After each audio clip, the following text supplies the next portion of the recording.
Neymar জুনিয়রের show time box থেকে ২ খানা শো টাইম কার্ড নেওয়া যাচ্ছে। এটা কতটা সত্যি? কিভাবে নেবেন? এছাড়া এটার কারণে পরবর্তীতে কোনো কি প্রবলেম হবে? সমস্ত কিছু এই ভিডিওতে তোমাদের আমি বিস্তারিত জানাতে চলেছি। তাই একদম ভিডিওটা স্কিপ না করে পুরো ভিডিওটা মনোযোগ দিয়ে দেখো। আর যারা ফেসবুক থেকে দেখছো অবশ্যই ফেসবুক পেজটাকে ফলো করে দিও। যারা ইউটিউব থেকে দেখছো অবশ্যই কিন্তু সাবস্ক্রাইব করে সাথে থাকো। তো শুরু করছি আজকের ভিডিও। বর্তমানে আমাদের গেমে চলছে রমজান ক্যাম্পেইন। আবার কিছু জনের আইডিতে শো করছে লুনার নিউ ইয়ার ক্যাম্পেইন, আবার কিছু জনের আইডিতে শো করছে কার্নিভাল ক্যাম্পেইন। মেন বিষয় হচ্ছে রিজিয়ন সার্ভার ভাগ করে কোনামি আমাদের জন্য ক্যাম্পেইন এনেছে। যেহেতু আমার আইডি রমজান ক্যাম্পেইনে রয়েছে, তাই রমজান ক্যাম্পেইন দিয়ে শুরু করছি। রমজান ক্যাম্পেইনের ক্যাম্পেইন হাব কমপ্লিট করে তোমরা পেয়ে গেছো সিলেকশন টোকেন। এবার এখন যদি তুমি তোমার আইডি রিজন চেঞ্জ করো, যেই রিজন সিলেক্ট করবে সেই রিজনে ধরো লুনার নিউ ইয়ার ক্যাম্পেইন রয়েছে, সেক্ষেত্রে তোমাকে আবার পুরো ক্যাম্পেইন আপটা কিন্তু কমপ্লিট করতে হবে।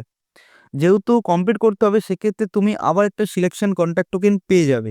এইভাবেই তুমি কিন্তু দুটো শো টাইম কার্ড নিতে পারবে এই সিলেকশন কন্ট্যাক্ট টোকেনের দ্বারা।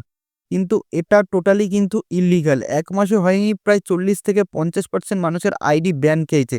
সেখানে স্পষ্ট লেখা রয়েছিল যে একটা আইডি একাধিকবার লগ ইন করলে কিন্তু আইডি ব্যান করে দেওয়া হবে। তাই ভুলেও এসব ইললিগাল কাজ করতে যেও না, শখের আইডি কিন্তু হস্যই হয়ে যাবে।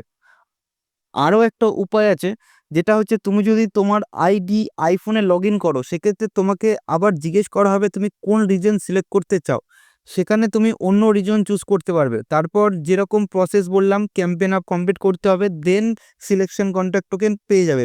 দুটো কার্ড নেওয়া হচ্ছে ইললিগাল। তুমি দুটো কার্ড নিলে কোনামি কিন্তু খুব সহজেই সেটা লক্ষ্য করতে পারবে। তাই নিজের শখের আইডি হস্যই করতে না চাইলে এইসব লোভ ত্যাগ করো।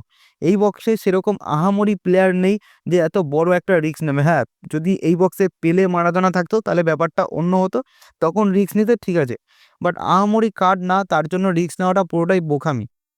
আমি আমার সকল ভিউয়ার্সদের রিকোয়েস্ট করব, কেউ কিন্তু করো না, হাত জোর করে রিকোয়েস্ট করছি। আগেরবার যখন আইডি ব্যান হয়েছিল অনেকের আমাকে মেসেজ করেছিলে, আমার ভীষণই খারাপ লেগেছে। তাই সবাইকে রিকোয়েস্ট করছি কেউ কিন্তু করতে যেও না, আইডি ব্যান হয়ে যাবে।